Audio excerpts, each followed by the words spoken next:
ఇంకో నాగార్జున సార్కి అయితే నిజంగా మస్తు బాధ అనిపించింది. నిన్న రెస్పెక్ట్ అనేది పోయింది. నాగార్జున సార్ మీద మస్తు రెస్పెక్ట్ ఉండే ఒకరోజు, ఈరోజు మస్తు డిసప్పాయింట్ నేను.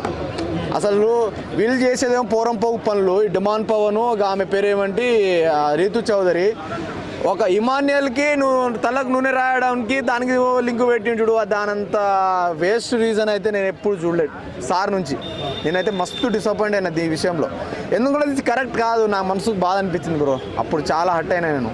సో అదే కాకుండా వాళ్ళ నాన్న చనిపోయాడు, చనిపోయిన షర్ట్ కోసం చచ్చిపోయిన దానికోసం ఎంత ఇచ్చేయాలా అన్నట్టు మాట్లాడేది సార్.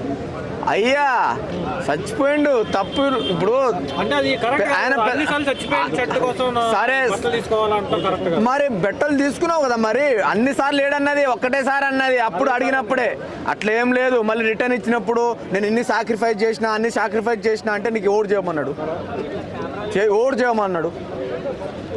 నిన్న సారీ చెప్పమంటే చెప్పనన్నది. నాగార్జున సార్ గేట్ ఓపెన్ చేసి వెళ్ళిపోవన్నాడు, వెళ్ళిపోతా అన్నది. మరి ఎందుకు బతలాడుకున్నారు? తప్పు లేదు కాబట్టి. టీఆర్పీ కోసం ఉంచారంటున్నారు. వీళ్ళు చేసే టీఆర్పీ కాదు, వీళ్ళు చేసి ఇది కాదు.